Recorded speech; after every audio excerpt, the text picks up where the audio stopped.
Le saluda su amigo y profesor Ronald Vilches. Vamos a empezar el día de hoy con esta sesión virtual.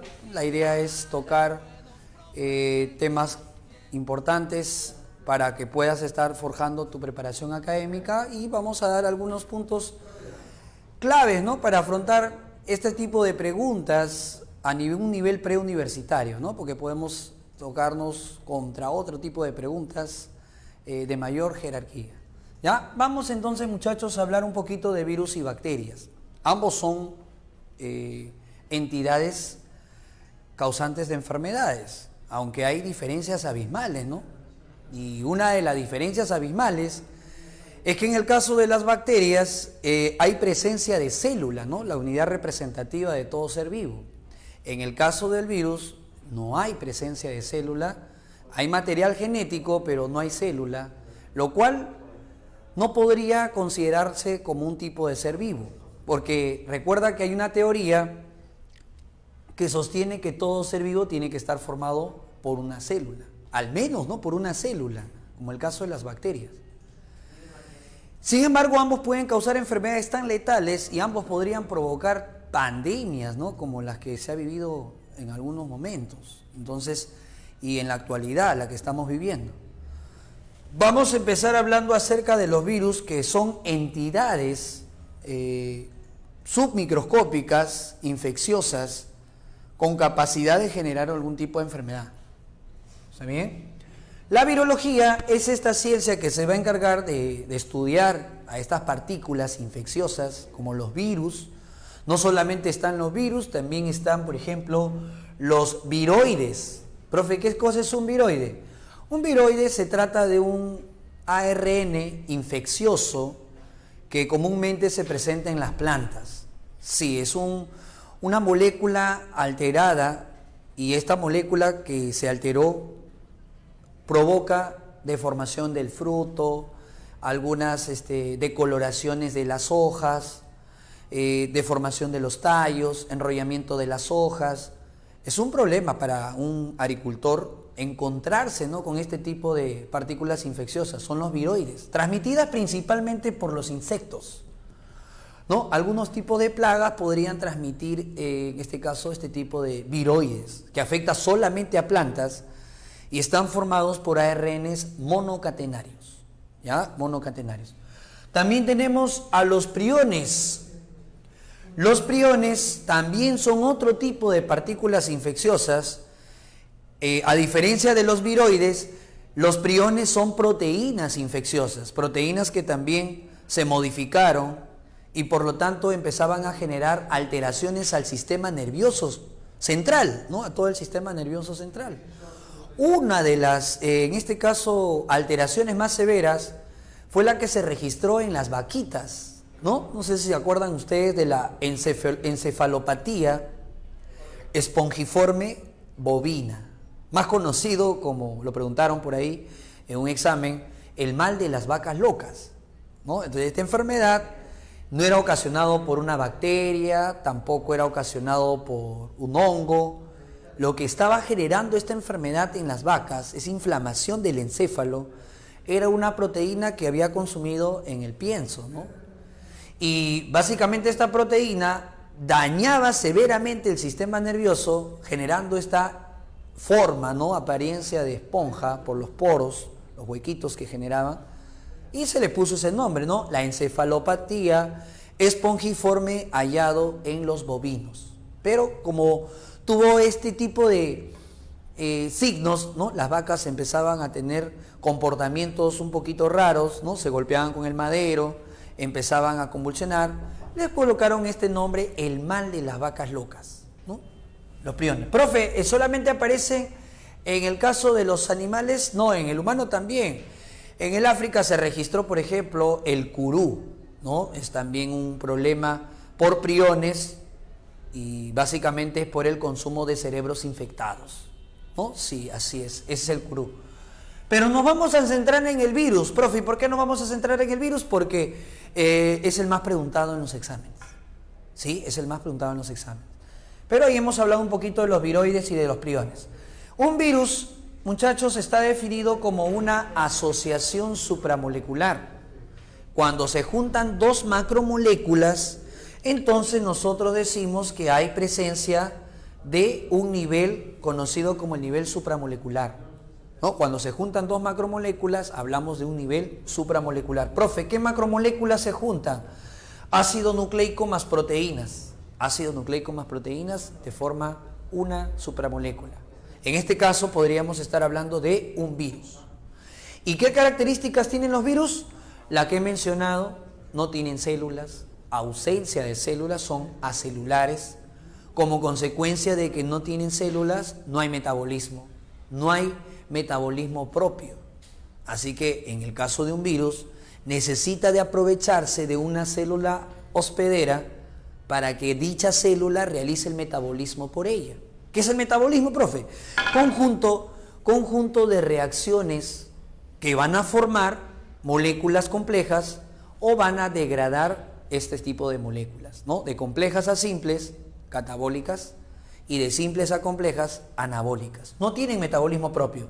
Es por eso la necesidad de buscar un huésped, ¿no? Un hospedero. Estas partículas, cuando encuentran un hospedero, pueden utilizar su maquinaria celular, ¿no? Pueden usarlo. Son submicroscópicos porque son más pequeños que las bacterias. Las bacterias miden en micra. La bacteria más pequeña, que son los micoplasmas, 0.1 micra, es la más pequeña, pero un virus, estamos hablando de nanómetros, casi 1000 veces más pequeño que un virus. Por eso son partículas submicroscópicas, ¿ya? Son submicroscópicos.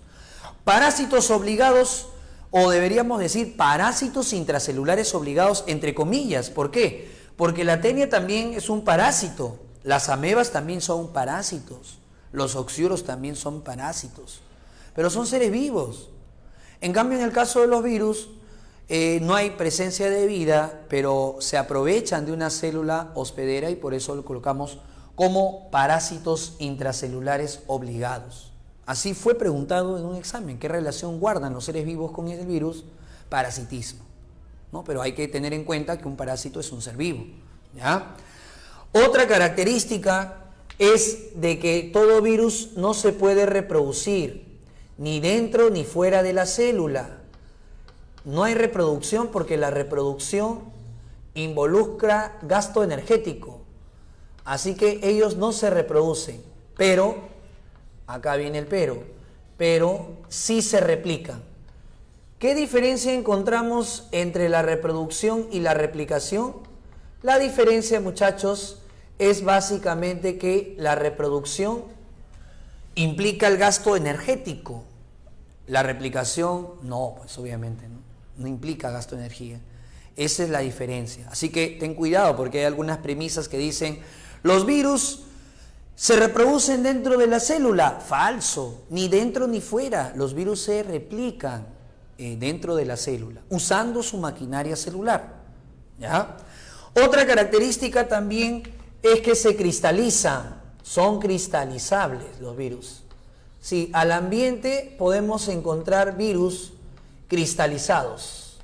Por eso colocamos acá que son cristalizables. ¿Entendido? También poseen un solo tipo de ácido nucleico. No pueden tener los dos ácidos nucleicos. Solamente presentan un ácido nucleico. ¿Cuál es ese ácido nucleico que pueden presentar?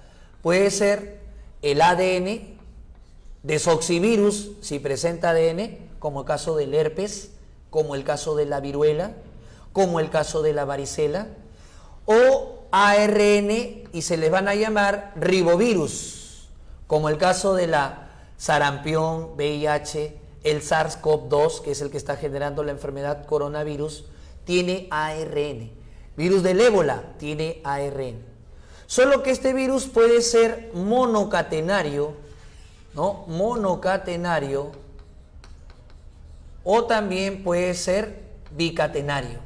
O sea, muchachos, que los virus pueden tener ADN de tan solo una cadena. y pueden tener ARN también de una y de dos cadenas. Solamente los virus pueden tener esto. Profe, ¿hay un ser vivo que tenga ADN de una cadena? No hay. ¿Hay un ser vivo que tenga ARN de dos cadenas? No hay. El virus puede romper ese esquema. ¿Sí? Puede romper ese esquema. Eso es lo que encontramos entonces con respecto a las características. Poseen dos fases. Vamos a colocar acá que poseen dos fases. ¿Cuáles vendrían a ser esas dos fases que podemos encontrar? Bueno, en el caso del virus, muchachos, hay una fase en la cual se encuentra fuera de la célula. ¿Cómo se llama a esa fase en la cual, muchachitos, se encuentra fuera de la célula? Le llamamos, tiene un nombre especial, ¿verdad? Ahí está. ¿Cómo se le conoce? ¿Cómo se le conoce al virus en su etapa extracelular, en la cual puede cristalizarse? ¿Cómo se le llama? A eso se le llama virión. Virión. Entonces, el virión es precisamente el virus cristalizado fuera de su célula, ¿no? Fuera de su hospedero. Es la etapa extracelular en la cual no se puede ¿qué? No se puede replicar. Así es. Es como una piedra. Ahora tengan mucho cuidado porque podrían confundir el término virión, podría ser fácilmente confundido con el término vibrión. Sí, mira, una letra y cambia todo la definición. ¿Qué cosa es un vibrión? Un vibrión viene a ser, muchachos, una bacteria en forma de coma. No. En cambio, un virión es un virus en su etapa extracelular, ¿no? Por ejemplo, el Vibrio cholerae, causante del cólera, ¿no? Es una bacteria que hubo una epidemia acá en el Perú, un brote en Chancay, por ejemplo, generó toda una epidemia gastrointestinal, ¿no? Esta bacteria, y bueno, esa bacteria, el Vibrio cholerae, es precisamente una bacteria que tiene la forma de este tipo, semiespiralada, ¿no? Como una coma. En cambio, el virión es el virus en su fase extracelular, en la cual no se replica, ¿sí? El virus en su fase extracelular no se va a replicar allá. Entonces, por lo tanto, decimos lo siguiente: como no se replica, no causa ningún tipo de daño. Es como una piedra, ¿no? Que está por ahí cerca a nosotros. Así que así hay que considerar a los virus: partículas inertes que están en el umbral de lo que tiene y lo que no tiene vida. Es el umbral, ¿no? Ahí está, el medio. Si no está en una célula, inerte, pero si está dentro de una célula, se aprovecha de toda su actividad metabólica. ¿Sí? Vamos con acá un estudio de la estructura viral. Este es un virus con envoltura, uno de los más peligrosos, y este virus con envoltura vamos a analizarlo. ¿Qué cosa hay en la envoltura? Muchachos, en la envoltura encontramos glucoproteínas. Sí, estas de aquí se consideran como glucoproteínas, algunas también son proteicas, ¿no? O sea, solamente proteínas. Pero la envoltura del virus es lipídica, ¿sí? Algunos sostienen, profe, ¿y cómo obtuvo en este caso la envoltura? Cuenta una vez que el virus era desnudo. Ahí está el virus desnudo, mira. No tiene cubierta. Y la célula, en este caso lo ingiere, mira. Ahí está la célula, lo ingiere. Y luego que el virus daña a esta célula, entonces, ¿qué cosa se lleva de recuerdo? Me llevo de recuerdo, dice, tu membrana. Y entonces el virus obtiene su envoltura. Realmente la envoltura, ¿de dónde proviene la envoltura viral? La envoltura viral proviene, ¿de dónde proviene la envoltura viral? Proviene de la célula huésped, ¿no? Viene de la célula huésped. Por eso que hay una teoría que explica acerca del origen de los virus, en la cual plantea que los virus pueden ser células degeneradas, que perdieron su membrana, sus organelas, y se quedaron con el material genético y una cubierta de proteínas. Y buscaban regresar a eso de lo que alguna vez fueron para volverlas a infectar, ¿no? Es una teoría que explica acerca del origen de los virus. ¿Está bien? Listo. ¿Qué más tenemos aparte de la envoltura y aparte de las glucoproteínas que están alrededor? Otro es la cubierta proteica. Esta cubierta proteica, muchachos, esa cubierta proteica se conoce con el nombre de cápside. Ahí está la cápside. A veces un alumno dice, profe, ¿verdad que el jabón mata al virus? Bueno, es una forma de decir que mata, pero en realidad ya sabes que los virus no se consideran seres vivos, así que no podemos matar algo que no tiene vida. No, a ver, mata una piedra, no puede ser, claro, imposible. Pero lo que sí podemos es desnudar al virus. Como su envoltura es lipídica, el jabón tiene también químicamente tiene una parte, ¿no?, lipídica, apolar, y esa parte es la que puede desnudar al virus. ¿Sí o no? Claro, los virus pueden ser desnudados por el jabón. El jabón puede quitar la envoltura viral. Aparte que después de la envoltura está la cápside. La cápside está hecha de proteínas. Las proteínas son termolábiles, o sea, sensibles al calor. Y eso podría desnaturalizar las proteínas virales para que no genere un cuadro infeccioso en mi cuerpo, ¿no? Eso es lo que nosotros podríamos mencionar. ¿Cómo se llaman estas proteínas, profe, de la cápside? Son proteínas globulares, o sea, poco solubles en agua, conocidas con el nombre de capsómeros. Ahí están los capsómeros, muchachos. Son proteínas globulares conocidas como los capsómeros. ¿Sí? Ahí está, esto es. Y hay un espacio que es como una cápside externa que le llaman el core, ¿no? El core, ¿no?, que es un espacio, acá, un espacio hueco, una cubierta adicional que le llamamos el core. Ahí está el core, muchachos. ¿Sí? Le llaman también una cápside externa o una cubierta externa a la cápside. Pero lo más importante, muchachos, ¿cuál es? ¿Cuál es lo más importante que tiene un virus? Lo más importante que tiene un virus es la información. Y esa información, ¿cómo se llama esa información? El genoma. Claro, acá tenemos, muchachos, al genoma viral. El genoma es el que contiene toda la secuencia para poder fabricar nuevos virus. Este virus SARS-CoV-2 que está generando la enfermedad del coronavirus, su genoma ya fue aislado. Se pudo hacer la secuencia, ¿no?, de este genoma. Y podemos de alguna forma saber que toda la información está acá. Esta es la información que inserta a las células de nuestras vías respiratorias y se aprovecha, ¿no?, por una relación de parasitismo obligado. Ese genoma viral, ¿qué posibilidades tiene, muchachos? Este genoma viral tiene las siguientes posibilidades. El genoma viral es el ácido nucleico que presenta el virus dentro de esta cápside, el cual puede ser o bien el ADN o bien el ARN. Ahí está, muchachos. Puede ser cualquiera de estas dos estructuras. ¿Sí? Ahí está.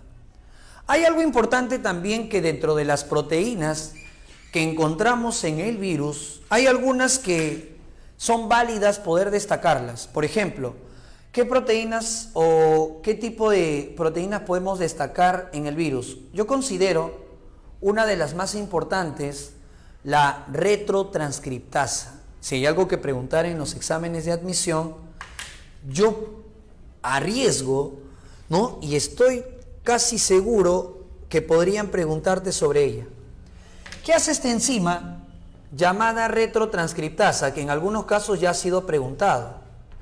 A ver, muchachos, ¿qué hace la enzima retrotranscriptasa? conocida también como transcriptasa inversa. ¿Qué hace la retrotranscriptasa? O conocida como la transcriptasa inversa o reversa. ¿Qué es lo que hace? Ella, por ejemplo, rompe ese esquema que nos dice el dogma de la biología molecular, que a partir de ADN se forma un ARN y a partir de esto se forma una proteína. Es lo que nos dice el dogma de la biología. A partir de una molécula de ADN se forma una molécula de ARN para sintetizar una proteína. Dicho proceso, ¿cómo se llama? Transcripción. Y dicho proceso, ¿cómo se llama? Traducción. Ahí está. ¿No? Pregunta clásica que viene en los exámenes. ¿Cuáles son los pasos para sintetizar una proteína? La transcripción, que consiste en formar un ARN a partir de ADN. Y la traducción, que consiste en que dicha información se transporte al citoplasma, donde están los ribosomas, para fabricar proteína. ¿Qué hace el virus? Si yo tengo acá el virus del VIH, el VIH, ¿qué cosa tiene? Ácido ribonucleico como material genético.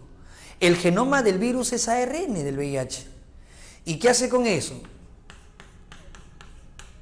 Forma ADN. Entonces esto no se puede llamar transcripción. Esto sería, profe, si es transcripción, podría ser transcripción reversa, sí. Y la enzima que hace eso se llama retrotranscriptasa. Pregunta que ya ha venido en los exámenes y muchos jóvenes no sabían qué cosa era esta transcriptasa inversa o reversa. Es lo opuesto a la transcripción. ¿Está bien? ¿Habrá un ser vivo, profe, que haga lo que el virus hace? No hay. Los seres vivos hacemos transcripción y traducción. ¿Y qué hace el virus? Retrotranscripción, hace transcripción y luego traducción. O sea, imagínate.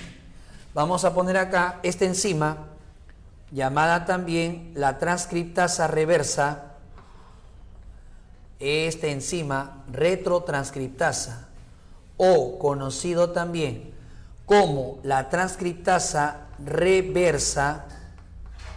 Ahí está, chicos. Convierte el ácido ribonucleico en ácido desoxirribonucleico. Ya está. Listo. El virus SARS también hace este trabajito. El SARS también hace eso. Ya, también hace eso. Profe, ¿todos los virus tienen envoltura? No. Hemos dicho que la envoltura lo adquirieron cuando infectaron a su huésped y se llevaron de recuerdito la membrana. Hay otros virus que no presentan, no van a presentar, muchachos, esa cubierta o esa envoltura, y por lo tanto solo presentan la cápside y solo presentan el genoma.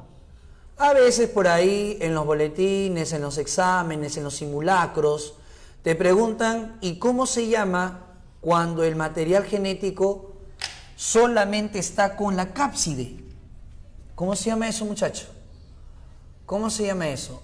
En un virus desnudo, esto se conoce como nucleocápside. Esto se conoce, jóvenes, como la nucleocápside. ¿Sí? Listo. Eso es lo que suelen preguntar en los exámenes. La nucleocápside viene a ser la cápside más el ácido nucleico.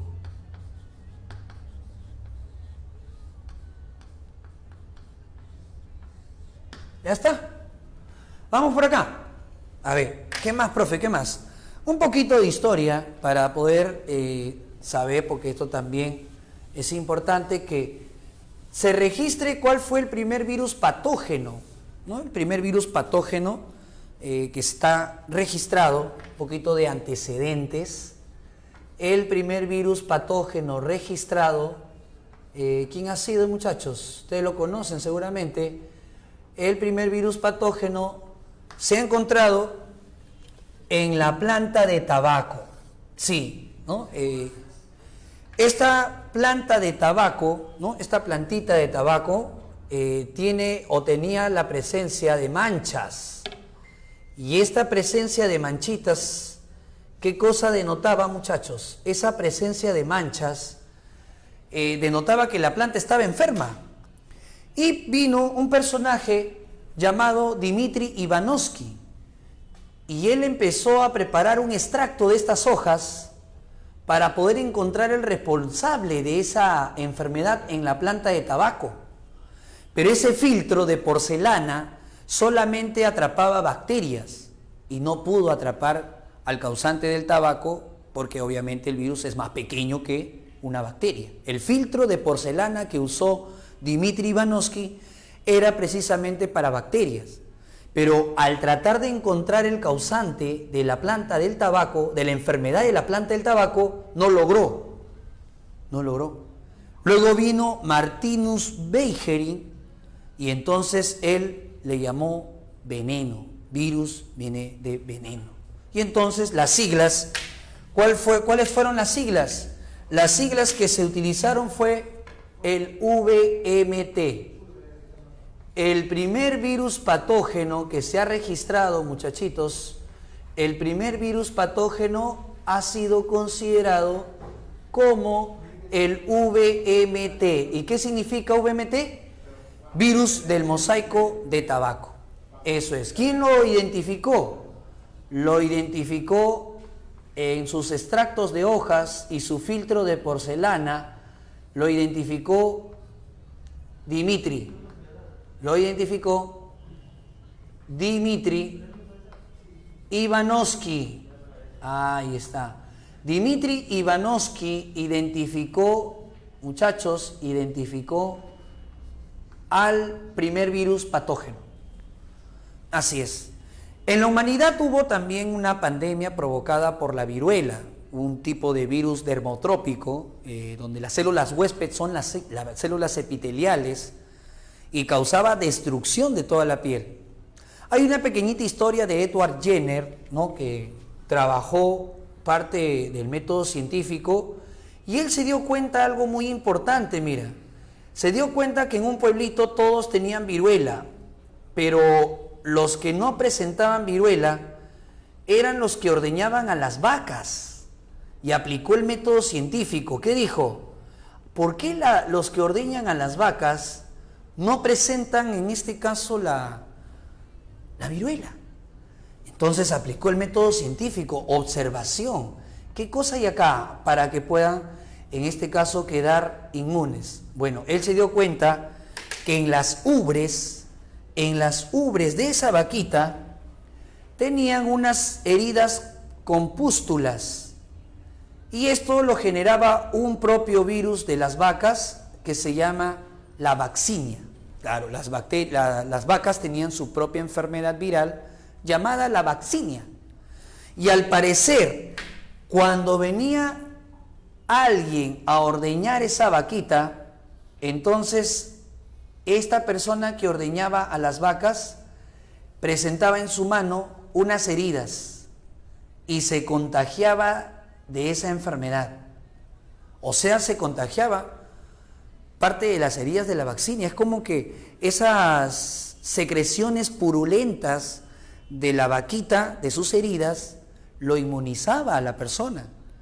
Y Jenner, Edward Jenner, médico de profesión, dijo: ¿será verdad que estas secreciones de las heridas de las vacas, la pus de la vaca, podrá inmunizar a las personas? Solo hay una forma de saberlo. Claro, hay que hacer locuras para descubrir algo. Sacó la pus de las vacas y se los suministró a personas infectadas. ¿Y qué crees que pasó? Sanaron de viruela. ¿Y de dónde se sacó? De la vaca. Entonces, en honor a él, a la vaca, hay que llamarle entonces vacuna. Y así fue como nacen las vacunas. La palabra vacuna proviene de vaca, y fue porque primera vez los que pudieron inmunizar al hombre fueron precisamente secreciones que provienen de la vaca. Ahí está. Luego vino ya otro personaje llamado Pasteur, que descubre la vacuna contra la rabia, pero el nombre o el término vacuna se aplica a que fue la primera en tratar de generar este tipo de secreciones que inmuniza, ¿no? Inmuniza al cuerpo humano. Bueno, eso fue estudiado, vamos a poner por acá, por Edward Edward Jenner. Ahí está, este médico, Edward Jenner, propone llamar vacuna a esas secreciones que tiene la vaquita para que pueda, en este caso, evitar que se contagie. ¿Ya? Muy bien. Ahí hemos visto entonces antecedentes. Ahora hay que ver por acá ciclo viral. Ciclo viral. Un poquito de cómo se multiplica un virus desnudo. ¿Sí? Cómo se multiplica un virus desnudo. Voy a hacer por aquí el ciclo del virus. Ya, vamos a trasladarnos por acá. A ver, muchachos, nos trasladamos por acá y ponemos ciclo viral. Esto también es evaluado en los exámenes. Perdón, es evaluado en los exámenes, el ciclo viral. Y en el ciclo viral, ¿qué cosa vamos a registrar? Bueno, acá vamos a utilizar a una bacteria, ¿sí? Vamos a representar a una bacteria. Ahí está. Y esta bacteria tiene un virus que lo infecta, ¿no? Es un virus especial que infecta solamente bacterias. ¿Cómo se llama este virus que se encarga de infectar a las bacterias? Se le conoce con el nombre del bacteriófago. El bacteriófago, o simplemente el fago, es un virus que infecta a las bacterias. Para eso tiene que reconocer a su huésped. ¿Y cómo se llama ese paso en la cual el virus reconoce al huésped? Correcto, ese paso se llama fijación. La fijación es el primer paso del ciclo viral, también conocido ¿con qué nombre? Adsorción. Adsorción. En este paso, el virus, ¿qué hace el virus? El virus se reconoce a su huésped. En este caso, el virus reconoce al huésped. ¿Sí? ¿Cuántos ADNs tiene una bacteria? Una bacteria, muchachos, tan solo tiene un ADN. Un ADN. Ahí está. Y ese ADN es circular, no tiene histonas y no está rodeado por membrana. Un ADN desnudo, sin histonas. Ahí está. ¿Qué pasa después de que el virus ha reconocido al huésped? Después que ha reconocido, muchachos, al huésped, entonces el virus rompe la pared bacteriana. ¿Y qué hace el virus? Inyecta su material genético. ¿Qué material genético tiene el bacteriófago? Muchachos, el bacteriófago, su material genético es ADN. Mira, ingresa su ADN. Su ADN del virus va a entrar, pero eso ya no se llama fijación. ¿Cómo se llama este segundo paso? Se llama inyección. ¿Con qué otro nombre se le conoce a este paso del ciclo viral? También se le conoce con el nombre de penetración. Inyección, o también se le conoce con el nombre de penetración. Ahí está, muchachos. Inyección y fijación. ¿Está claro? ¿Por qué el virus inyecta su material genético? Porque él por sí solo no puede expresar su información. No tiene maquinaria celular. Si él quiere formar capsómeros, que son las partes del virus, no tiene la enzima o no tiene la organela o el organoide que forma, en este caso, a las proteínas, que es el ribosoma. Un organoide, una estructura amembranosa. No hay. Es por eso que tiene que insertar su material genético. Y cuando inserta su material genético, ¿qué crees que sucede? Ese material genético se une al de la bacteria. Y ahí, muchachos, la bacteria ya quedó infectada. Sí, ya quedó infectada. Como ya quedó infectada, entonces nosotros decimos que el material genético se ha unido al de la bacteria. El genoma viral se ha unido al de la bacteria. Y a ello le llaman ¿Cómo le llaman a él? El provirus. El provirus. O también le podemos llamar el profago, porque es antes del bacteriófago. Él va a formar a los nuevos virus. Pero hay dos rutas que puede tomar a partir de ello. ¿Cuáles son estas dos rutas que puede tomar la bacteria? La bacteria puede ser que en el caso del ciclo viral, la información se activa. ¿Y qué pasa si la información del virus se activa? Si la información del virus se activa, vamos a encontrar, jovencitos, que el virus empieza a utilizar los ribosomas de la bacteria y empieza a fabricar las partes del virus. O sea, ¿qué cosa se va a formar aquí? Acá se va a formar, muchachos, cápsides. Se forman cápsides. ¿Qué más se forma?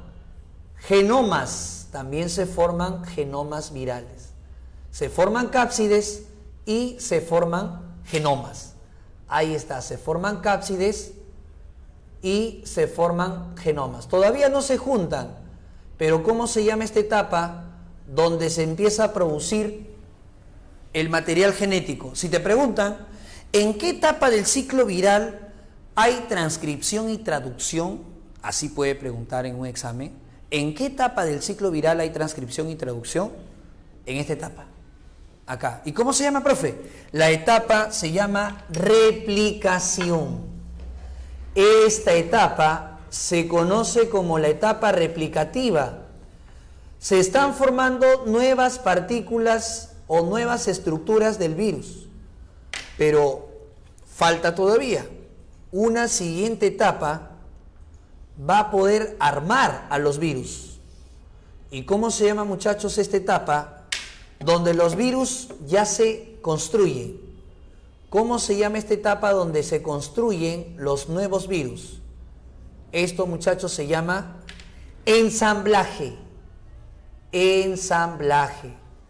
La etapa de ensamblaje es la etapa precisa donde se forman estas estructuras virales. Esto se llama la etapa de ensamblaje. El ensamblaje es cuando la cápside y el genoma se juntan. Ese es ensamblaje. Listos para poder salir, pero todavía no van a poder salir. ¿Por qué? Porque tienen que romper la pared bacteriana. Esta etapa se llama ensamblaje. Entonces, después del ensamblaje, ¿qué cosa viene? Después del ensamblaje, las nuevas partículas virales necesitan salir. Y si necesitan salir, ¿qué tienen que generar al huésped? Lisis. Ahí está la lisis. Tienen que romper al huésped para que los nuevos virus puedan salir. Y cuando los virus están saliendo de la bacteria, entonces, muchachitos, encontramos que esto permite la liberación. Profe, ¿y qué hacen los virus que salen? Los virus que salen repiten todo el proceso de nuevo. ¿Cómo se llama esa fase? Esta fase se conoce con el nombre de la fase lítica. La fase lítica es cuando el genoma del virus se expresa inmediatamente. La fase lítica es la fase del virus donde se expresa inmediatamente. ¿Sí? ¿Cuáles serían los pasos entonces? Enumeremos, a ver. 1. Fijación. 2. Inyección. 3. Replicación. 4. Ensamblaje. 5. Lisis. Y por último, la liberación de las nuevas partículas del virus. Claro, lisis y liberación. Si te preguntan, ¿cómo sale un virus después de haber sido replicado de su huésped? Si es un virus desnudo, sale por lisis. Así es. Si es un virus desnudo, sale por lisis. Vamos a ver que si es un virus con envoltura, sale por otro proceso llamado gemación. Pero si es un virus desnudo, la liberación va a ser después de la lisis. ¿Ya? Esa es la fase lítica. ¿Y cuál es la otra fase? Vino en pregunta de examen de admisión. Esto ha venido en una pregunta de examen de admisión. Cuando la información del virus no se expresa inmediatamente, ¿no? Hay un periodo latente, oculto, dormante, inactivo, se dice que la fase es lisogénica. Un fago lisogénico, o sea, hay tipos de bacteriófagos que infectan a las bacterias, pero no expresan el material genético inmediatamente. Esos fagos que no van a permitir que el material genético se exprese de inmediato, se llaman lisogénicos. ¿Y qué pasa con el huésped? Veamos. Mira, ¿qué va a pasar con la bacteria huésped? Ella está infectada. Su material genético está infectado con el del virus. Ahí está. Está infectado con el del virus. ¿Pero qué hace? La bacteria se reproduce. Mira, la bacteria hace la bipartición. Y cuando se reproduce asexualmente la bacteria, también las nuevas células hijas siguen infectadas. O sea, también van a tener la información del virus. Y la pregunta sería, profe, ¿y cuándo se activa ello? Bueno, llegará el momento en que la información del virus se active y de lo que fue lisogénico pasa a ser ¿qué? Lítico. O sea, acá solamente hay un periodo de latencia. Hay un periodo que el material viral o el genoma viral no se va a expresar inmediatamente. ¿Ya? Esto sería lo que denominamos el ciclo del virus.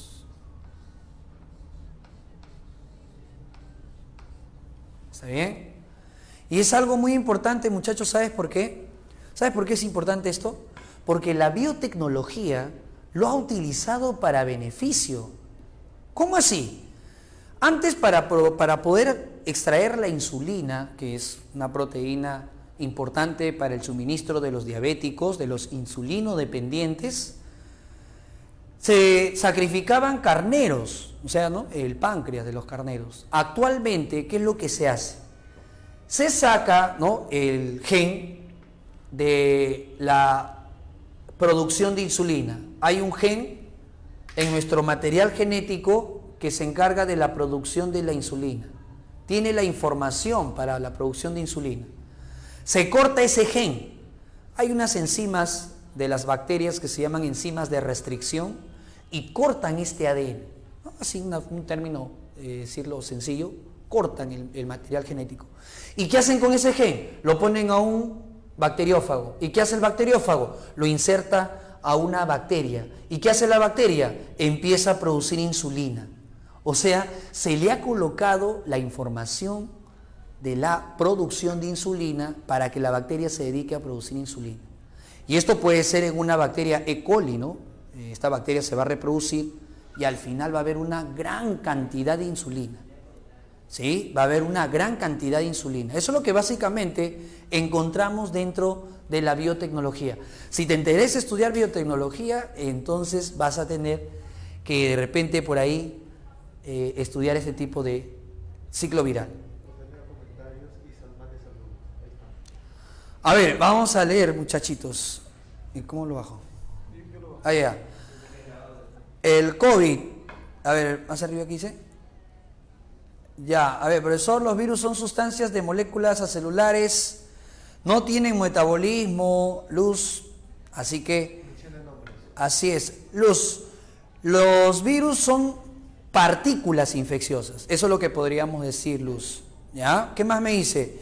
Por ahí, a ver, me dice, a ver, allí nomás, ¿qué significa DECO? Destreza cognitiva, muchacho, ¿ya? Eso es lo que significa... Cristian, una pregunta de ECO es una pregunta de destreza cognitiva, ¿no? ¿Qué más me dice por ahí? Mi beca, ya, eso lo tendrían que hablar por interno. ¿Qué más me dice? El alcohol desnaturaliza un virus. El alcohol, las proteínas se desnaturalizan por dos tipos de factores. La temperatura, la elevada temperatura y la variación de pH. Entonces, el alcohol varía el pH.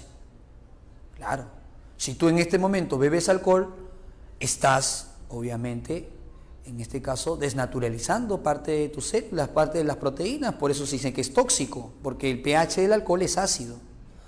¿Qué más? Me dice, muy bien, Joe, ¿podrían decirme cuál es? Ya, muy bien, baja. A ver, ¿qué más me dice? Muy bien, Jonathan, saludos. Muy bien, Jonathan, saludos igualmente. Muy bien, Josué, saludos también, de Loreto. Saludos para esa linda gente de Loreto. Desde Cusco, tuve un año casi dictando por allá. Saludos a la gente de Cusco. Sicuani, por ahí, ¿no? Tinta. Excelente. Muy bien, Ángel. Saludos para Ulises. Muy bien. Elisban. El virus es una partícula infecciosa, Elisban. Tacna. Muy bien, Ana. Saludos para Tacna. Ciudad heroica, ¿no? A ver, muchachos. Arequipa. Esa gente linda de Arequipa. Mucho orden. Carol. Saludos, Carol. Esa linda gente de Arequipa. La diferencia entre lítica y lisogénica es que en la lítica la información del virus se expresa inmediatamente y en la lisogénica es la que no se expresa inmediatamente. Así es Jefferson. Sí, Jefferson. Esa es la diferencia entre lítico y lisogénico. ¿Qué más me dice? Gracias, David. Saludos para ti. Tumbes. Excelente. El Rico Norte. Muy bien, Samir. Excelente. Muy bien. Apurímac. Cindy. Saludos cordiales, Cindy. Muy bien, Apurímac. ¿Qué más? Lambayeque. Uy, acá está todo el Perú. Qué lindo saludar a todos los departamentos, a todas las distintas regiones que tiene nuestro país. Pasco. Muy bien. De lo más alto. Excelente. Una vez llegué con la justa ya, pero llegué a Pasco. Moyobamba. Qué lindo Moyobamba. Muy bien, Stephanie. ¿Qué más me dicen por acá? Gracias. Muy bien, José. Muy bien. Desde Argentina. Muy bien, excelente.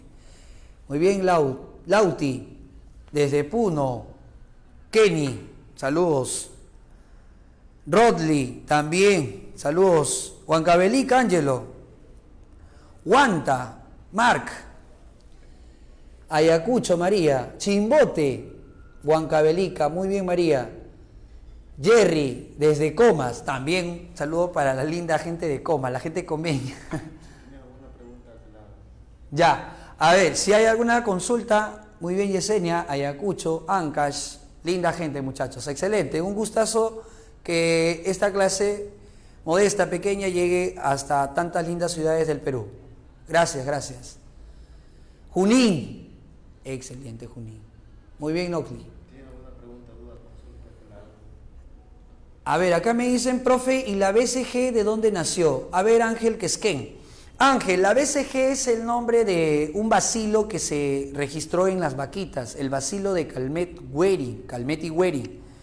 Este bacilo de Calmette y Guerin tiene antígenos, o sea, moléculas externas, parecidas al bacilo de Koch, al Mycobacterium tuberculosis. Es por eso que en la vacuna contra la TBC, lo que nos colocan en el hombro es el bacilo de Calmette y Guerin, para que nuestro cuerpo identifique esos antígenos y produzca anticuerpos contra el verdadero bacilo de Koch, el causante de la tuberculosis, ¿no? Ese es el bacilo de Calmette-Guerin. Ahí está para mi tocayo Ronald Zabaleta, desde Trujillo. Excelente, gracias, Ronald. Desde Los Olivos, Ismael. Muy bien. ¿Qué diferencia hay entre virus y viroide? Gabriel, lo dije al inicio, pero si quieres lo vuelvo a repetir. El viroide es un ARN, solamente es un ARN infeccioso. El virus es un ARN o ADN unido a proteínas. Esa es la diferencia, ¿no? El virus tiene, además de material genético, tiene cubierta proteica. En cambio, el viroide solamente tiene ARN y afecta a plantas nada más.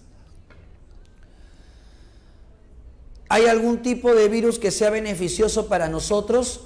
Exactamente no, pero la biotecnología está buscando cómo hacer que los virus inserten a nuestras células cancerosas el gen que provoca la muerte celular programada. ¿Tú te imaginas que haya esa posibilidad de poder insertar el gen asesino de células, o sea, un gen que programa la muerte de la célula, a células cancerosas? Podríamos encontrar esa ruta para combatir el cáncer. Por eso se puede usar virus como transmisores de material genético. Así es, así es. Las etapas comunes a los ciclos líticos y lisogénicos sería la fijación y la inyección. Ya después varía. La fijación y la inyección es común para el lítico y para el lisogénico. Así es. Profe, ¿no hay cura para el SIDA o para el SIDA? No.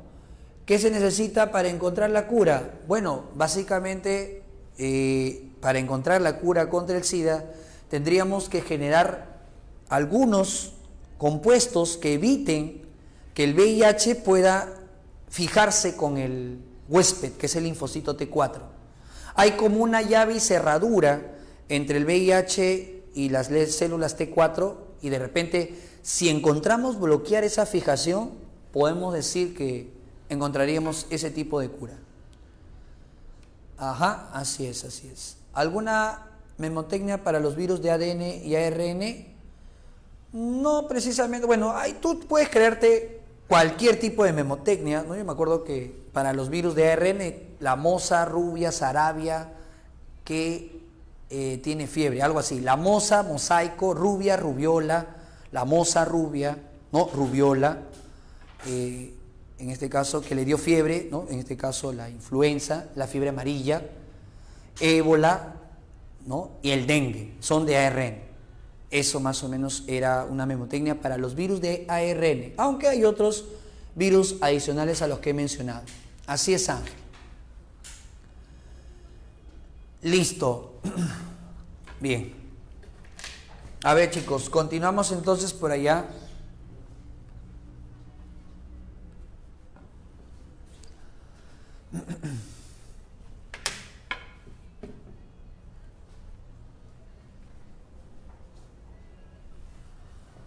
Bien, uno de los principales virus que evalúan en los exámenes de admisión, muchachos, es el VIH.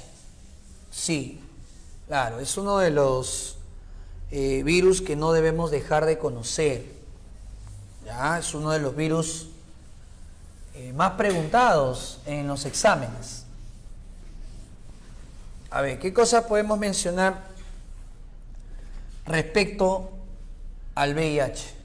A ver, por aquí ponemos el virus de la inmunodeficiencia humana. ¿Bien? Estos virus son de tipo linfotrópico. Sí, ¿por qué linfotrópico? Porque afecta a los linfocitos. Sí, muchachos, el VIH es un virus linfotrópico, afecta a los linfocitos. ¿Ya? Él es un virus linfotrópico, afecta a los linfocitos. Virus linfotrópico de ARN, o sea que, muchachos, él presenta ARN monocatenario, es un ARN de una cadena, ya que podrían haber algunos virus que pueden tener ARN de dos cadenas, monocatenario, es monocatenario. Y, profe, ¿es desnudo o con envoltura? No, este virus presenta envoltura. Este virus posee envoltura. Así es, chicos, tiene su envoltura. Ahí está, tiene su envoltura. Profe, linfotrópico significa que afecta a los linfocitos. ¿Ya? Eso significa linfotrópico. Tú vas a encontrar que hay virus dermotrópicos, como el caso de la viruela, la varicela, sarampión. También está herpes. ¿Has escuchado del herpes? Ya, también es un virus dermotrópico. En cambio, el linfotrópico es que afecta a los linfocitos. Pero una vez preguntaron por ahí a qué células infecta. Y vamos a encontrar que el VIH afecta a 3 células principalmente. ¿Cuáles van a ser estas 3 células que el VIH va a infectar? Muchachos, ¿sabes a quién va a infectar el VIH? Va a infectar a una célula que es el glóbulo blanco más grande, el manganzón de todos. ¿Quién es el glóbulo blanco más grande? El más grande es el monocito. El monocito es el glóbulo blanco más grande. Y como es el más grande, ese monocito es el que se transforma en una célula voraz, ¿no? Llamado macrófago. Él puede ser infectado por VIH. El monocito puede infectarse por VIH. Otro es un macrófago, pero propio del tejido nervioso. Es un histiocito. Ese histiocito se llama microglia. Profe, ¿qué es un histiocito? Un histiocito es un macrófago propio de un tejido. Por ejemplo, el histiocito del hígado se llama célula de Kupffer, es el macrófago del hígado, ¿no? En cambio, el histiocito del tejido nervioso, microglia, él es el macrófago propio del tejido nervioso, microglia. Tenemos el monocito, la microglia, pero el más importante, ¿cuál es? El linfocito T4, conocido también ¿con qué nombre? También se conoce como CD4, ¿sí? Algunos también, en algunos exámenes ha venido como el T auxiliador, T cooperador, T ayudador, helper. Todos esos nombres se le ha colocado a este T4. Es el más importante, es el que activa tu sistema inmunológico, ¿eh? O sea, sin él no activas tu sistema de defensa. Él es importante. El T4, CD4, ayudador, auxiliador, helper. Cualquiera de esos nombres es válido. Ya está. Ya está, muchachos. Eso te pueden preguntar. Eso te pueden preguntar en el examen. ¿Qué más, profe? ¿Cómo es el ciclo del VIH? A ver, chicos, ¿cómo es el ciclo del VIH? El ciclo del VIH. A ver, ¿cómo es el ciclo del VIH? Primero tiene que darse el paso de la fijación. Claro, primero tiene que darse el paso de la fijación. ¿Qué cosa tenemos a nivel celular? ¿Qué cosa es lo que vamos a presentar, muchachos, para que el virus pueda infectarnos? ¿Qué cosa hay? Mira, yo voy a dibujar, vamos a dibujar el linfocito T4, ahí está el T4, y él tiene acá unos receptores, ahí están los receptores. ¿Cómo se llaman estos receptores? Se llaman receptores CD4. Esto se conoce como los receptores CD4, ¿sí?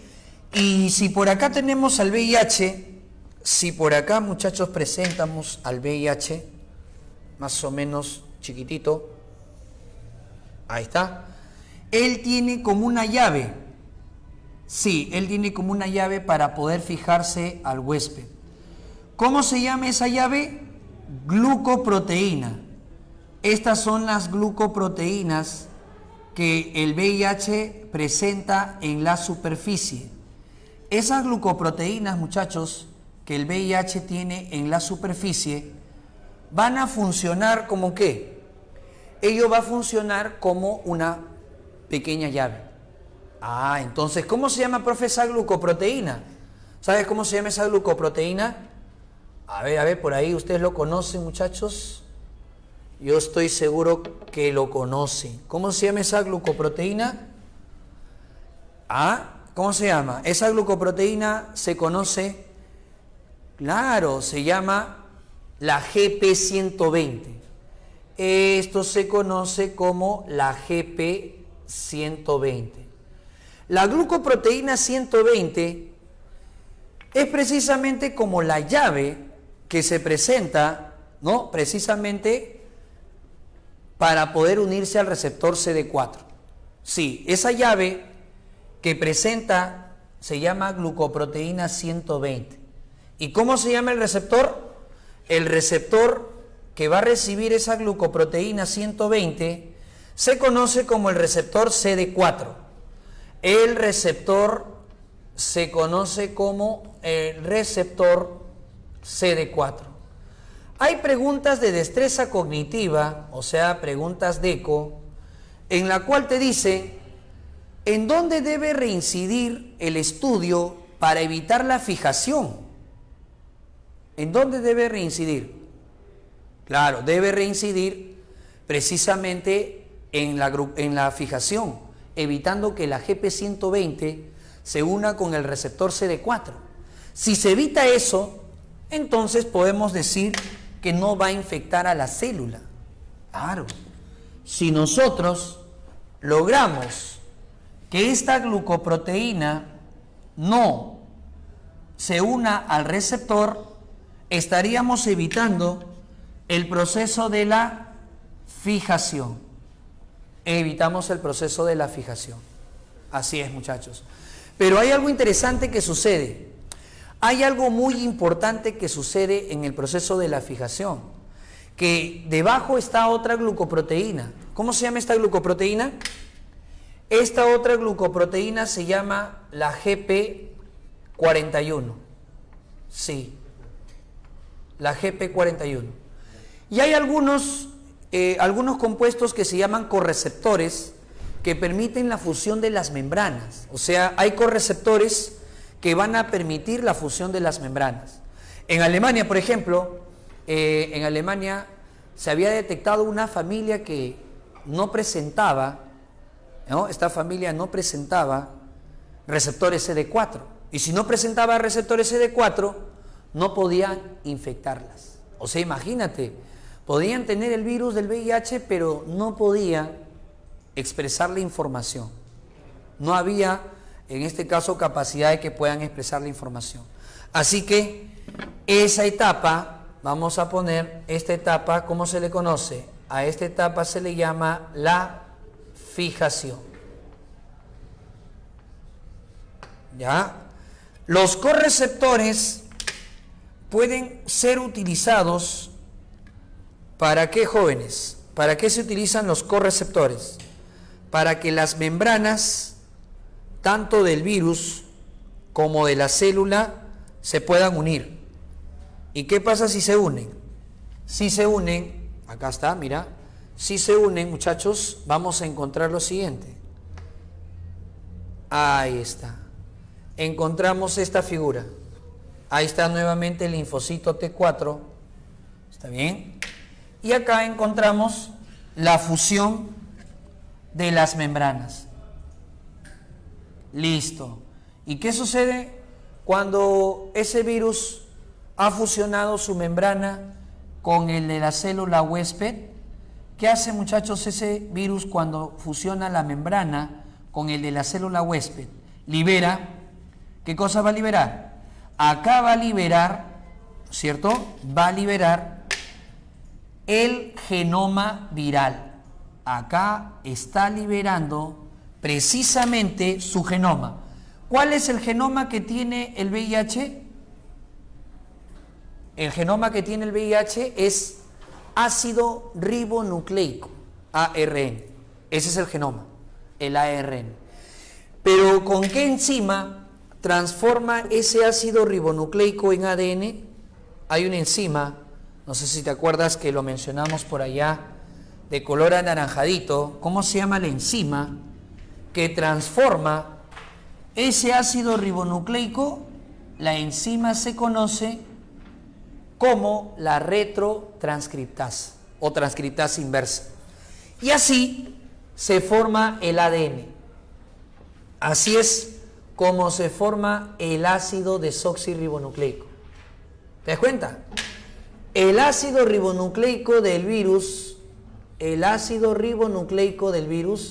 se transforma en ácido desoxirribonucleico gracias a esta enzima llamada retrotranscriptasa.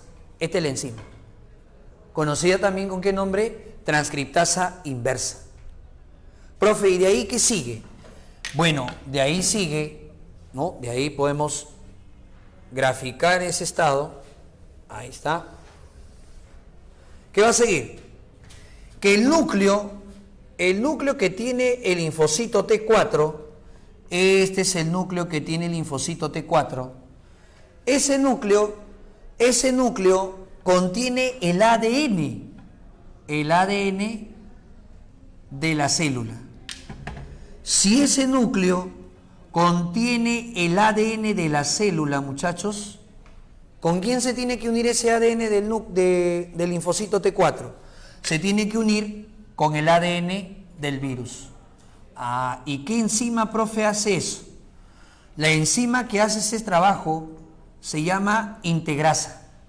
La integrasa va a unir los dos ADNs. Acá vamos a colocar. La enzima que une los dos ADNs se conoce con el nombre de la enzima integrasa. Ahí está, chicos. Esta es la integrasa. ¿Sí? Ahí está la integrasa. Une, ¿qué cosa es lo que une? ADN viral, une el ADN viral, ¿con quién? Con el del huésped. ¿Ya? Une el ADN viral con el del huésped. Listo. Y eso puede quedar por mucho tiempo inactivo. O sea, quiere decir que puede estar mucho tiempo oculta esa información. 10 años, por ejemplo, ¿no? Por eso, en una prueba de diagnóstico rápido, una prueba serológica como la prueba de ELISA, se busca anticuerpos, ¿no? Anticuerpos que van a producir nuestras células, una prueba de ELISA. Pero este linfocito T4, ¿qué pasa después? La información que está guardada ahí, ¿qué puede hacer? Esa información puede expresarse. ¿Y qué pasa cuando se expresa la información de este nuevo virus o de este nuevo ADN viral? ¿Qué pasa cuando se expresa? Empieza a formarse nuevas cápsides. Nuevas cápsides.